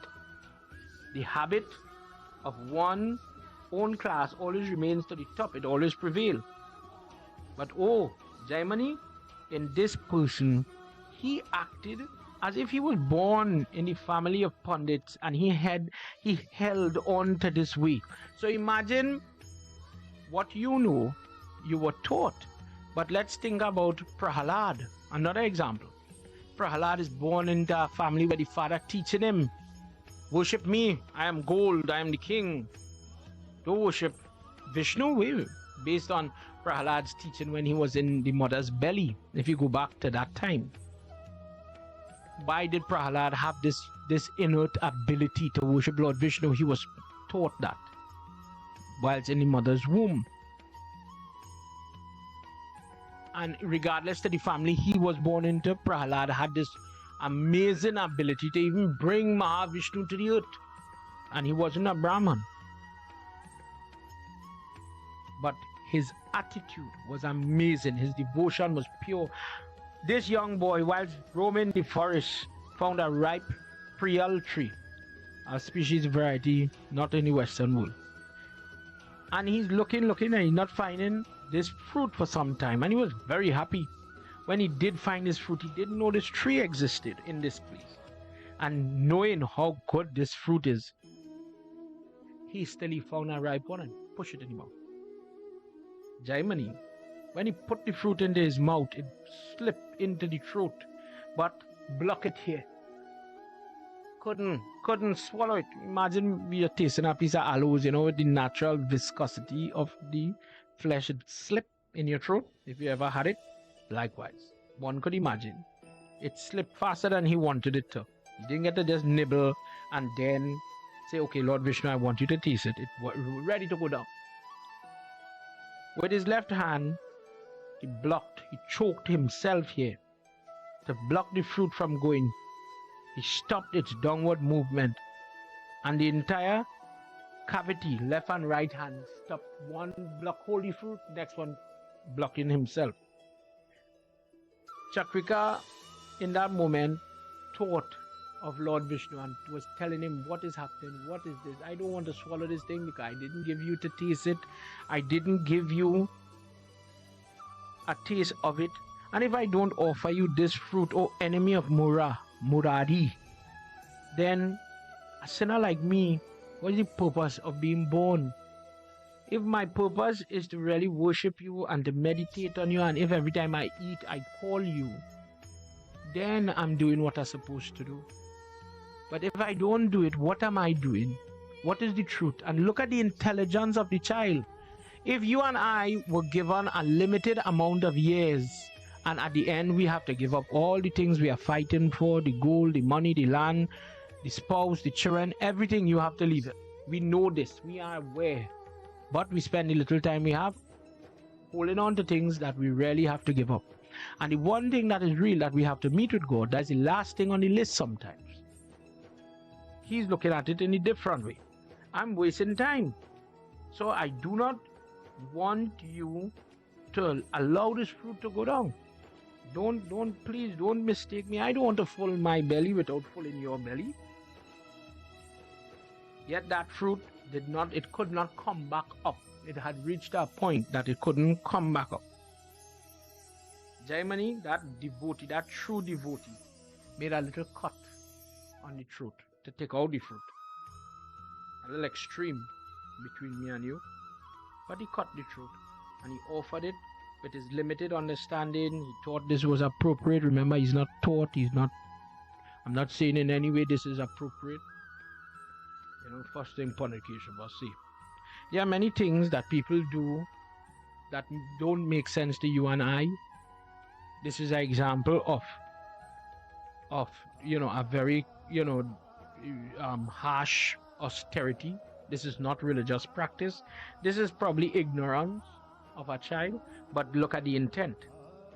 And with his mind only thinking about Mahavishnu came, seeing the blood spitting out from his neck. Mahavishnu, seeing that life was leaving his body, came. And Lord Vishnu, Guruji is telling Jaimani, was overcome that this little child with innocence wanted to please him at his own detriment. So he healed the neck. And the child is in astonishment to see that who he could not understand, who he did not know. He doesn't know bhajan, mantra, doesn't know anything. This form is here now. And Lord Vishnu says, there is no other devotee like you. That your innate, your natural being was to do good acts. And the objective was simply to please me. You did not pray. Think about this. You did not pray for some benefit. But it was like two friends always being together. And the friend that got food always wanted to feed the other friend that did not have food. You are truly blessed. Me and you might go in temple, we might have kurta sari, we might have the best parsad, but what do you pray for? When you go to temple, when you have puja, when you sing your bhajan or singer, when you knock your drum, there are some people knock just this, what I want to see, you know, I want this one here, you know, I'm praying to pass the exam, I'll give you parsad, dear God, if you give me the A or the accolade. But this guy, he's different. He could have, Lord Vishnu is saying to himself, looking at this child, hugging this child, he was maybe he's stupid, you know, he ready to sacrifice his life here, but innocently, he was only thinking about me. Final thought of God gives you liberation. We know that. What should I give this child? Should I make him Brahma? Should I give him the position of Shiva, his Gana? Should I make him an emperor? Should I free him from all debts? Karmic debt and so on. Saying so, the Lord of Garud was so happy, continued to play with his hair, and this little mountain boy became freed of the pain that he had here. He became freed of all his worries that God would vex with him if he didn't let him taste the fruit. And very happily, with a lot of vigor, dropped down to dust the foot of Lord Vishnu, like a child. Fixing the dhoti, this great devotee, wanted to clean because his area, the mountain, he felt ashamed of the mountain. That God had come, the Vishnu Baba had come to look for him. But the mountain, you know, sometimes we talk about our own home, it had 200%, it had perfect. But this little boy wanted his friend to be free from any dirt or filth that his home, his environment, would have affected Lord Vishnu. Cakrika seen Mahavishnu and could not stop staring at his feet, his dhoti, his body, enjoyed, and he started to sing, let's say just for our understanding, He Govinda, He Ananda, Nanda Gopala, He Govinda, He Ananda, Nanda Gopala, Mohana Murali Hara Shama Gopala. It have different words here. Imagine how, you know, somebody at train, how their voice go squeaky, how you gonna make every mistake. But here doing it for the audience. Here want to boast with vanity that I have studied music, the art of dance, the best mantra, the stotra, whether the pundit, the performer, the musician, the instrumentalist. Sometimes our vanity corrupts our prayer. I want to wear the best sari, I want to look my best. Does it mean you're doing the best prayer? This fella, he didn't have on the best clothes, does not have the best enunciation or pronunciation, he does not have the knowledge of mantra, but he has the love for the Lord. Mohana Murali Hara Shama Gopala, He Govinda, He Ananda, Nanda Gopala. Imagine you and I were so blessed to sit at a young age when we are full with health and not distracted by sickness and difficulties and all the other family life things that pull you away. Just as a child, with that childlike love, and his toy, his friend was God. and fold his feet at the feet of Lord Vishnu. And he was only studying just how the devotee dust the foot, wash the foot, and he's singing as if he was singing for the foot. Mohana Mudali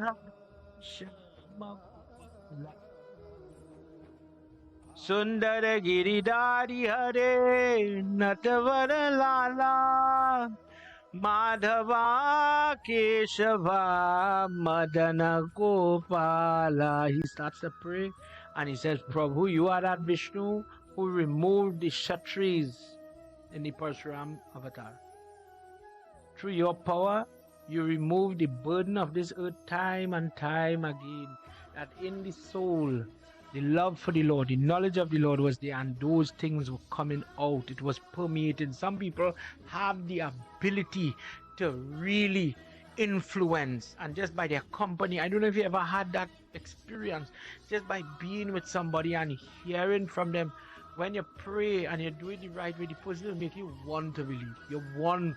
They make you tears start to flow from your eye, because it is as if their bhakti, their devotion, their prayer, their purity, their belief is infecting you, and it is pulling you to God. I want to do it too. I want to sing. I want to chant. I want to do prayer. I want to make a mala for the Lord. You make today, I want to make tomorrow. You make parsad today, I want to make parsad tomorrow.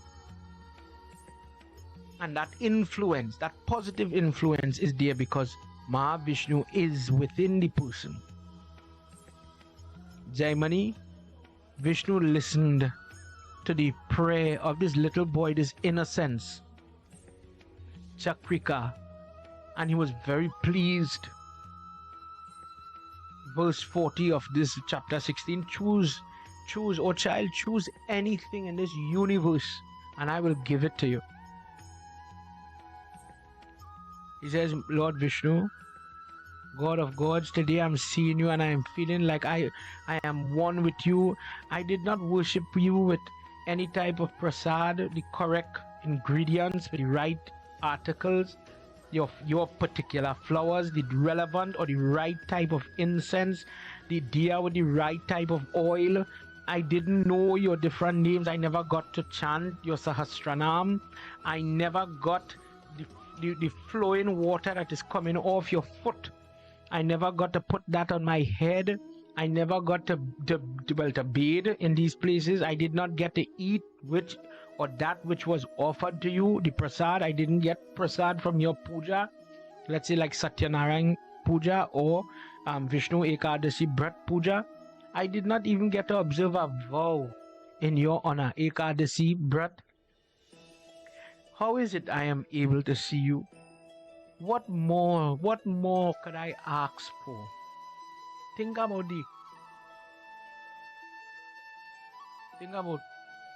what a devotee this is.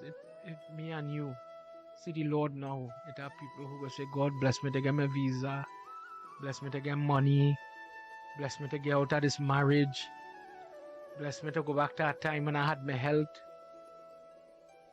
Give me, grab kind of thing. I feel, I know, I guilty. I feel we would all do that. It is what else I could ask you for? I am born in this mountain to this family that don't understand language. We have no book for we to read. Yeah, no. Maybe I'm living in a different place, but thank God for technology. You could watch me tonight and listen to the words. I have no technology. I have no religious rites. There's no temple. There's no group. Okay, we don't know how to do the different things, but I could go with those and I will learn from watching them. We don't have that here. I'm isolated. Yet today, I have the vision of your lotus-like feet. I have secured this, and devatas in heaven don't have this opportunity. It was as if when Mahavishnu appeared, knowledge, spiritual knowledge, knowledge of his past life, everything came back to him. Oh Lord of Lakshmi, what more could I ask for? I've already gained it in this moment. Mahavishnu said, but you have to ask for something. I have to reward you. Ask for anything. There's no limit. He says, then God, bless me that in this moment, how I feel now, Bless me to never let this end. Bless my heart to always remain on you, and let it never sink or want anything other than your favor to sink away or lose you or your energy.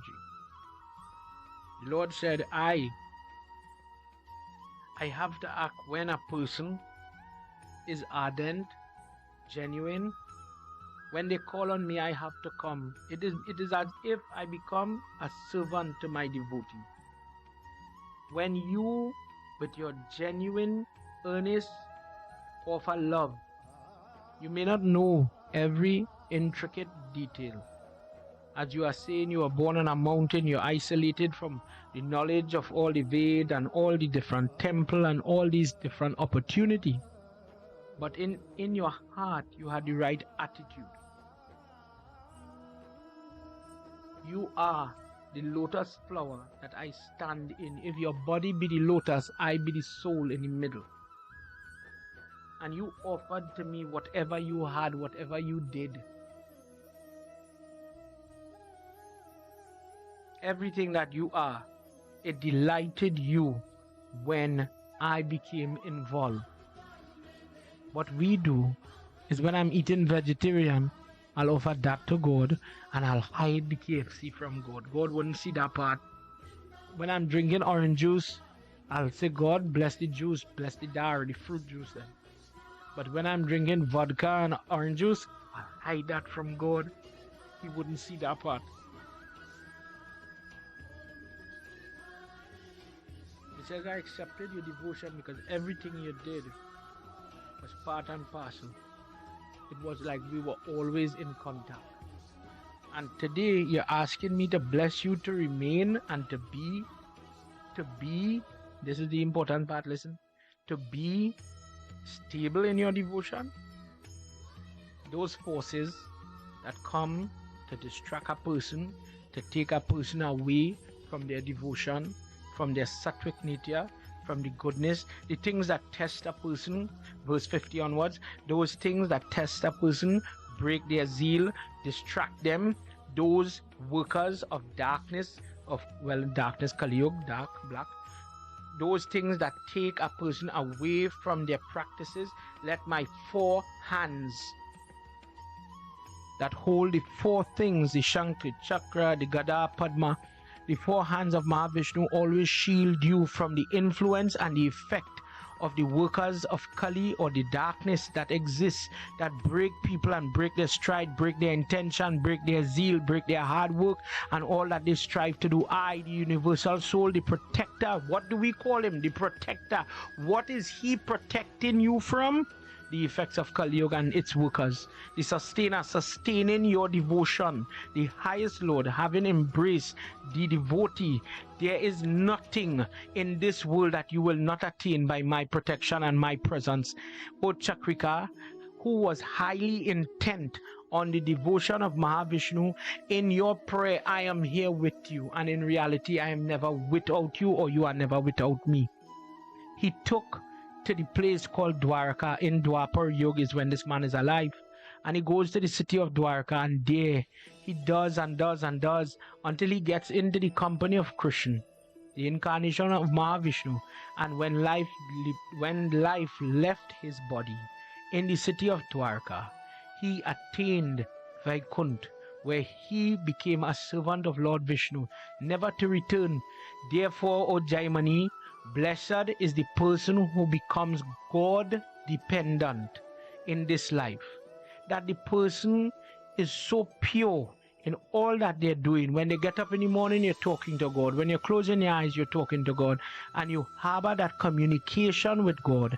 That the person is able to please God regardless to their status, their surname, their genetics, their family name. All these things are excuses. These things are excuses. You don't want to have pain and problem, pray right, do it right, and not necessarily do things to show people. Don't do things only for money. Don't do things only to gain and to gain in pride and you know, you sing the best, you dance the best, you say that mantra, that you sing that Hanuman Chalisa the best. if you're cooking the prasad, cook it to please God, not people, in many examples. Whence people use praise, the accolades, the wealth, the muttering of mantra. I know more mantra than that pundit. I know more than this pundit. And amongst pundit, it have a silent war. Amongst the singers, the same, the cooks, the same. One tanti go feel she could cook the shatain the best. The next one, yes, she feels she alone could cook shatain. This person just thought about, I have like a friend. I have a fruit. I want to give my friend the fruit without wanting anything in return other than making him happy. That was the key ingredient in his devotion, Cakrika. And from that little thought, that steady devotion every day, that was his life. In this world, in order to gain liberation, Jaimani, let men, women, worship with firm devotion the feet of Mahavishnu, and they will face no worries, no pain, no separation, no struggle. They will overcome the struggles in this life by doing the right karma, positive karma, so that Kali Yuga is suppressed. It is pushed back. It is pushed back. When the mothers in the home do their diligence, Kali Yuga is not there. But when they fail, when they stop, when the teachings, when the devotion is gone and nobody's teaching you what to do, then Kali Yuga is coming. The darkness is coming for the child. Struggles, different type of persecution, different types of negative thought is there. So if you want to save your children, if you want to save society, it begins with you and I. Get rid of the prejudice. Don't hold on to prejudice. Get rid of prejudice. Think of God. Pray to God. Pray truthfully for the protection and pray for the other person. We don't believe in violence. We believe in protecting yourself. I'm not saying leave the door open or etc. But you have to pray, dear God, bless the society. Bless the society, dear God. We sharing food. We didn't share food only for Hindu people or Indian people or people who like me and you or only rich people or whatsoever. We sharing food. Dear God, help me to help people. Dear God, help me to have compassion. Dear God, help me to have sympathy. Help me to have empathy. And you protect me from people who want to take advantage. But I walk with God like this Cakrika boy. I depend on my God because there are evil forces, invisible, physical, visible, and invisible. But you live in a time where it is prone. So we have to fight. There is no such thing that people will not die. Don't fool yourself. But when I depend on him, the hardship, the struggle is going to be less. Vindravan Bihari Lal Ki Jai. This evening, as I conclude, everybody, I thank you for your viewing for these past 3 nights. As I said, it was to coincide with the Indian arrival, with the history of our people coming to the western side of the world from the eastern side, the risk these people took, but they kept their faith in their Ramayana, in their Hanuman, in the name of Mahavishnu. It survives. Although we came to this side of the world and there are different languages, the Spanish, the French, the English, different things from what we were, known to practice. The roti, the curry, the turmeric, all these things, the Indian dance, it survived. And we celebrate our root. That is who we are. That is the strength of our religion and our race. But in our religion, in our race, it talks about the knowledge of the soul, the Jiva Atma and the Param Atma, the concept of karma. And whilst bad is happening around the world, whilst the weather is playing up, whilst different things are being done, what God judges a person on is your action, your good and your bad. When nobody is seeing, he is seeing. And if you want to see change in your life, please remember, based on everything we've been talking about, and there are much more, trust me, there are many, many more chapters that we could discuss. The Kali Yuga topic is very vast. It's very big. Gender roles with man, woman, transgender, bigender, everything, sexuality. It's in our Hindu texts. But it is by no means easy topics.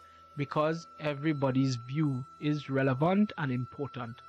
And tonight, as I conclude, I crave your indulgence to walk away from prejudice. I crave that you hold to your devotion in the truest sense. Don't get distracted with the recipe of the parasad, the murti, the clothes, the tali, the pundit, the mantra, the crowd, the music. All these things are outside the act of devotion. Think about what is going on inside of you. And if you use puja, or if you use a satsang, or a moment of jap, a moment of charity, whatever the tool you are using, if you are giving, I am giving food in dan or charity. If I'm giving school books in charity, I am giving a kind word to uplift a person in charity. I want to help somebody, but I'm helping you with kind words. A depressed person, a suicidal person, a kind word save them more than $5. Trust me. Do it with him in mind. Lord Vishnu are going and talk. Bless me. Lord Vishnu are going to share this food. Bless them. Lord Vishnu are going to pray in the hospital. Bless me. Then do it. But know why you're doing it. Don't say, oh, all the people only interfering with you. We can't pray. We can't do prayers. Now is that time we need to pray more and not use the signs of the time, as they say, Kali Yuga. That is not an excuse to pray less. There are some people who would say, I cannot wake up. If, for example, the Shivratri, I have to wake up whole night. Oh my God, it's so hard. I can't do that. But let me say we want to go and do Juve or some form of fete. You could wake up for that. So the priority of a person also has to be examined.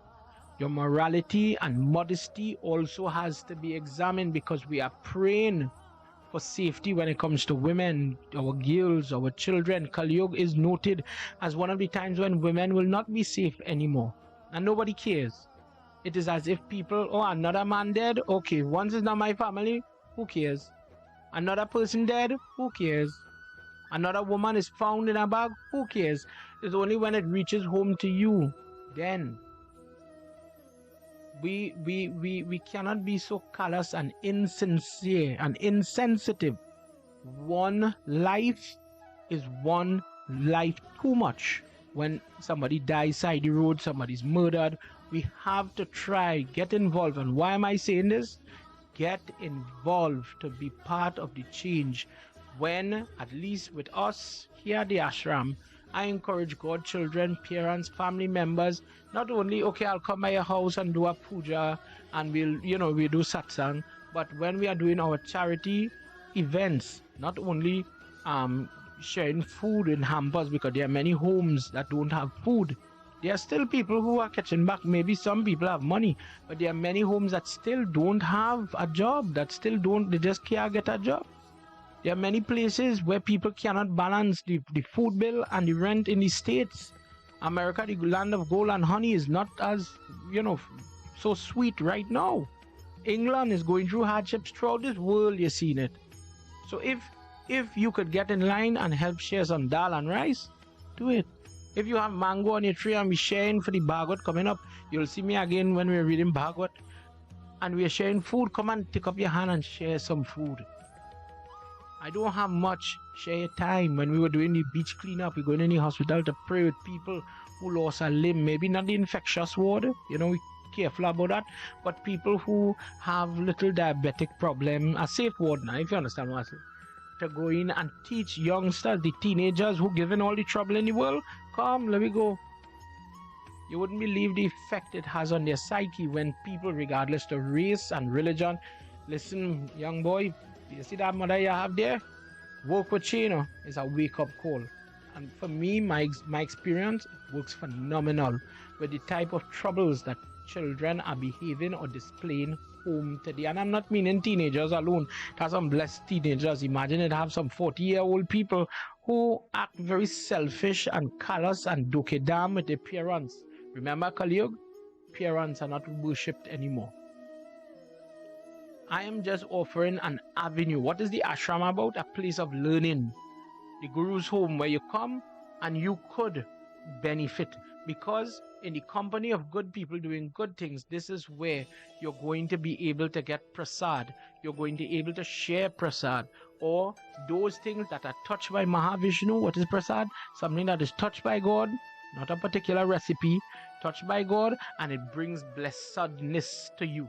And we want to share that innocently, calmly, peacefully, help people and help their life. Tonight, the invitation is there. If you'd like to reach out, send me a message. God bless each and every one of you. Please walk away understanding that we are in a bad time. This is the linkage tonight, how a time could influence the bad behavior, the addictions that exist to alcohol, to gambling, to the prostitutes, to the to money on the whole with greed and so on. What explains the behavior?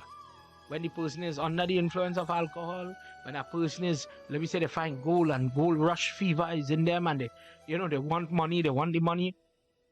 But what causes people to steal and to be so vicious? I will murder you for what you have. It's there in Bhagavad Gita.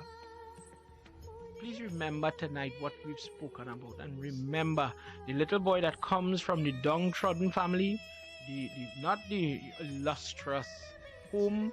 He is able to win Lord Vishnu in a way that devatas couldn't do it. Think about that and think about what you do in your prayer. Tonight as I conclude, think about that, the boy, what he was able to do, and where you are at in your life. In nowhere does he chant the prayers like the pundit, or them kind of prayers, they never the pundit. No, truthfully, blessing is for each person. You just have to want it. You want that blessing. You want the fruit of that blessing in your life. Health, happiness, peacefulness, all examples of the blessing of the Lord.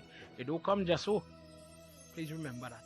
Tonight as I conclude, let's put our hands together as we say final pratna. Dear Lord, we thank you for the opportunity to have spent time in your discourse, understanding your holy Leela. In tonight's discourse, we talked about Gita, we talked about prayers, and may you stretch your hand and touch all those viewing and those that will view. May you bless them, that where they are splitting homes, orphan children, sickly people, those lying in the hospital beds right now tonight, I know there are some people in Durham, there are people in different parts of Africa, there are different parts of the European continent that are going through hardship. There's war in this world. There are environmental problems that are causing flooding and heat and all types of problems. The farmers are afraid of what is to come, dear God, locally and abroad. Where is the food security? Dear God, please accept our prayer and protect us. Shiva Hare, Shiva Rama Sakhe Prabhu, Trivirata Panivaran He Vibhu, Ajajanishwar Yadav Pahi Mam. Shiva Hare, Vijaya, may you make me victorious. Shiva Hare, Vijayam Kuru Me Varam. Gita Ganga Cha Gayatri Sita Satya Saraswati Brahma Vidya Brahma Valdi Tri Sandhya Mukta Gehini Arth Mata Chirananda Bhavagni Bhainashini Veratre Parananta Tatvartha Gyana Manjari. Dear God, I bow to you in the 18 chapters of the Bhagavad Gita. By their 18 names, we bow to you. May you give the blessing of these 18 names and its protection to each and every one of your children that has been viewing these 3 nights. Prabhu, may you bless them wherever they may be, in whichever country, whichever situation, whichever role they have. May you give them the power and your protection wherever and whenever they need you, be with them. Tvameva Mata Chapita Tvameva Bandhuscha Sakha Tvameva Tvameva Vidya Dravinam Tvameva Sarvam Mama Deva Deva Tvameva Sarvam Mama Deva Deva. Om Shanti, everybody. Shanti. Shanti. Hari Om. Together. Prem Sabaloma Pati Maha. Remember why we do this over we head? We bow to God. Prem Sabalo Mahapati Mahadeva ki jai. Bhavana Sutta Hanuman ki jai. Shri Adi Shakti Mata ki jai. Vindravan Vihari Lal ki jai. Satya Sanatan Dharma ki jai. I bow to you now. Jai Jai Sitaram. Sitaram, everybody. Good night. And wherever your family is, wherever you're watching me, God bless you. God bless you home. It was truly a pleasure having you all for these 3 sessions. I thank my niece and my nephew for all the support and all the patience, because Mama I know nothing about what them doing with all the gadgets, if you see gadgets. And my niece always laughing at me because it's go over my time. And Mommy Baba is with us. Everybody, thank you, Mommy Baba, for all your support. God bless you, and thank you for all your support and doing everything, making these things possible. Everybody, trust me. I can't do this on my own, and it takes a few people around me to get it done. And I thank them, bless them, each and everybody. I didn't have Darius and Vanna with me, but I know they're watching, looking for every little mistake, every bad word I say to come back and tell me to critique. Trust me, I have editors watching. And God bless you. Everybody, I hope I did not offend anybody. I hope I didn't say anything that hurt anybody. If I did, I apologize humbly. But my intention was to edify and to bring to the forefront some of the information that is in our text. If you have questions, if you have messages, please send them. Please send me a message. Reach me on TikTok, reach me on Facebook, send me a message. If you see the link for the WhatsApp group, feel free to reach out. And God bless you again. Until we get to do satsang again, everybody, Sitaram and good night.